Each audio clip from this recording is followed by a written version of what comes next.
Hi dears, എല്ലാവർക്കും നമസ്കാരം. മൗനരാഗം സീരിയലിൻ്റെ നാളത്തെ പ്രൊമോ വിശേഷത്തിലേക്ക് എല്ലാവർക്കും സ്വാഗതം കേട്ടോ.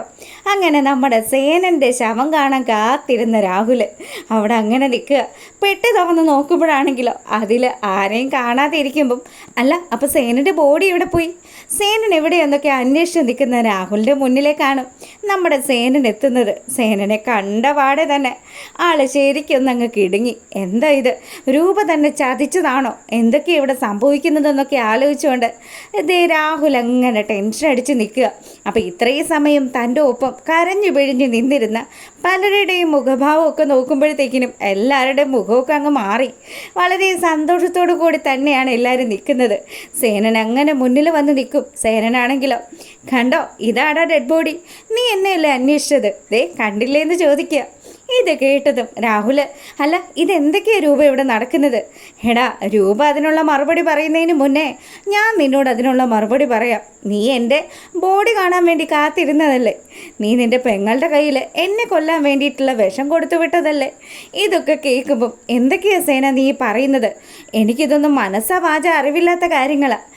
കള്ളം പറയാതടോ എന്ന് പറഞ്ഞ് രൂപയാണെങ്കിൽ അങ്ങോട്ട് വരികയാണ്. രൂപയെ കണ്ടതും നമ്മുടെ രാഹുലിന് ചെറിയ പേടിയായി.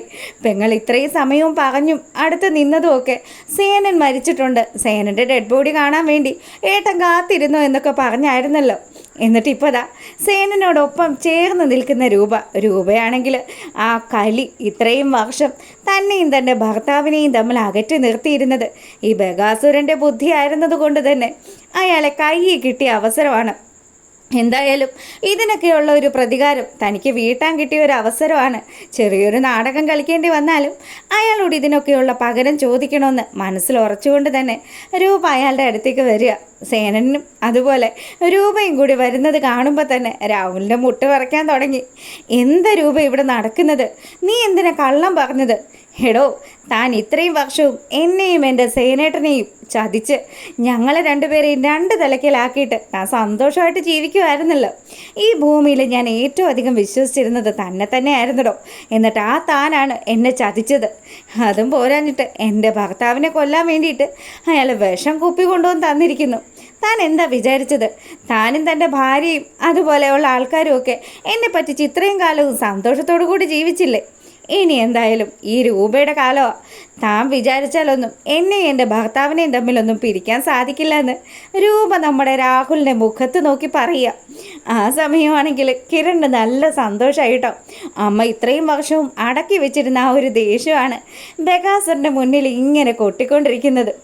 രൂപയും അതുപോലെ സേനനും കൂടി നമ്മുടെ ബഗൻ്റെ അടുത്തേക്ക് ചെന്നിട്ട് ദേ ഈ നിൽക്കുന്നവളുണ്ടല്ലോ താരയെ ചൂണ്ടിക്കാണിച്ചിട്ട് നമ്മുടെ സേനം പറഞ്ഞു, എടാ ശരിക്കും നീ ഒന്ന് ആലോചിച്ച് നോക്ക്. ഞാനാണോടെ ഈ പാവം സ്ത്രീയെ ചതിച്ചത്, അതോ നീയാണോ? ഇവളെ ചതിച്ച് അവൾക്കൊരു കുഞ്ഞിനെയും സമ്മാനിച്ച് നീ നല്ല ഗംഭീരമായിട്ട് അഭിനയിച്ചില്ലേടാ. എന്നെ എൻ്റെ ഭാര്യയും കൂടി അകറ്റാൻ വേണ്ടിയിട്ട് നീ എന്തൊക്കെ കള്ളത്തരങ്ങളാണ് എൻ്റെ ഭാര്യയെ പറഞ്ഞ് ധരിപ്പിച്ചത്. നിന്നെ മാത്രം വിശ്വസിച്ചിരുന്ന എൻ്റെ പാവം രൂപയെ നീ അന്നേ ചതിച്ചതാ. പിന്നെ നിനക്കുള്ള ഗോള് ഈശ്വരനായിട്ട് ദാ ഈ നിമിഷം കരുതി വെച്ചിരിക്കുമായിരുന്നു ഒന്നുകൂടി. സേനൻ ഇങ്ങനെ പറഞ്ഞതും രാഹുലാണെങ്കിലോ, ഞാൻ എന്ത് ചെയ്തെന്ന് ഈ പറയുന്നത്? എനിക്കും ഈ നിൽക്കുന്ന താരയ്ക്കും തമ്മിൽ യാതൊരുവിധ ബന്ധവും ഇല്ല എന്നൊക്കെ ആൾ തർക്കിക്കാൻ നോക്കുന്നുണ്ടെങ്കിലും ദാ നമ്മുടെ രൂപയുടെയും സേനൻ്റെയും ഒക്കെ മുന്നിൽ, അതുപോലെ കിരൺ എന്ന് പറയുന്ന ആ ഒരു അനന്തരക്കാരൻ്റെ മുന്നിൽ രാഹുൽ തോറ്റു തുന്നം പാടുക. അവസാനം രൂപയാണെങ്കിൽ ഇത്രയും കാലവും എന്നെ ചതിച്ച് എൻ്റെ സ്വത്തുക്കളൊക്കെ അടിച്ചു മാറ്റി സുഖസുന്ദരമായിട്ട് താൻ ജീവിച്ചില്ലേ? അതും പോരാഞ്ഞിട്ട് ഞാൻ ഇത്രയും വർഷങ്ങൾക്ക് ശേഷം എൻ്റെ ഭർത്താവിൻ്റെ സത്യസന്ധത മനസ്സിലാക്കി അദ്ദേഹമായിട്ട് ഒന്ന് ജീവിച്ചു തുടങ്ങുക. ആ സമയം അവൻ വന്നിരിക്കുന്നു ഒരു വിഷക്കുപ്പിയായിട്ട്. എടാ, നിന്റെ ഭാര്യ സംശയിച്ചത് ശരി തന്നെയാ. ഞാനും എൻ്റെ ഭർത്താവും മക്കളും ഒക്കെ നല്ല സന്തോഷത്തിൽ തന്നെയാണ് ജീവിക്കുന്നത്. പിന്നെ ഏറ്റവും വലിയ തിരിച്ചടി കെട്ടിയിരിക്കുന്നത് നിനക്കും നിൻ്റെ മോൾക്കും നിൻ്റെ ഭാര്യയ്ക്കും ഒക്കെ തന്നെയാണെന്ന് രൂപ പറയുക. ഈ സമയം എന്താ നമ്മുടെ കിരണും ഒട്ടും പുറകോട്ടൊന്നും നിന്നില്ല.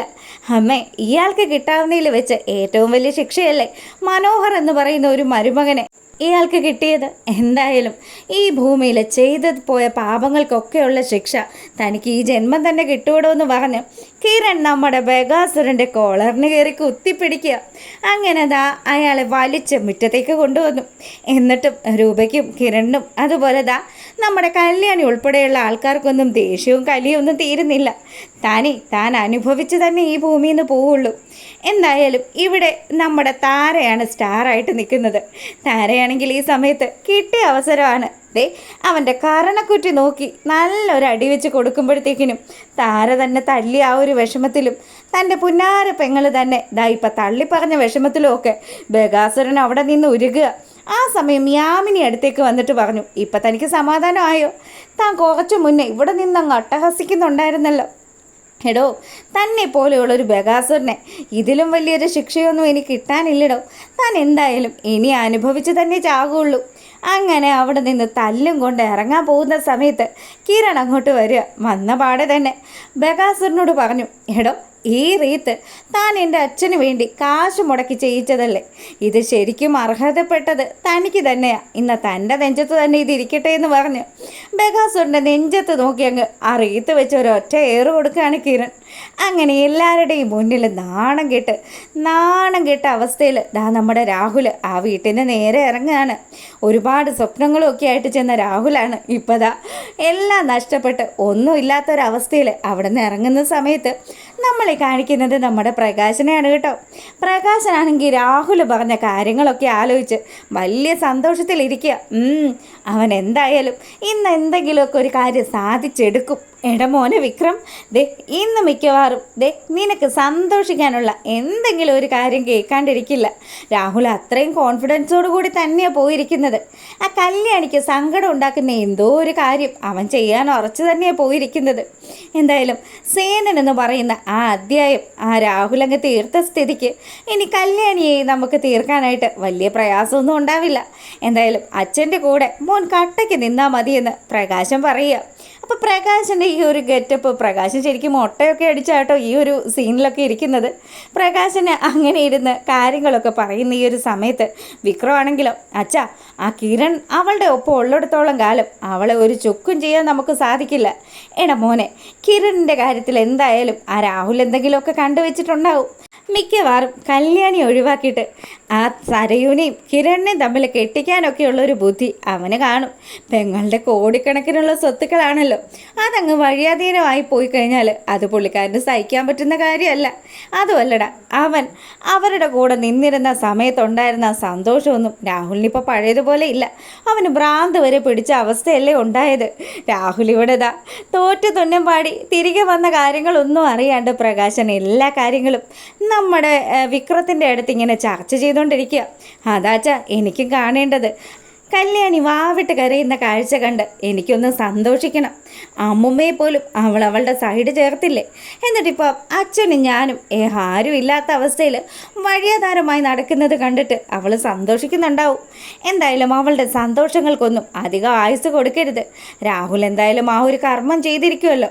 അങ്ങനെ നമുക്ക് ആ സേനനെ പോയെന്ന് കാണണം. അതേ മോനെ, അതല്ലേ അച്ഛൻ ഈ ഒരു ഗെറ്റപ്പിൽ നിൽക്കുന്നത്.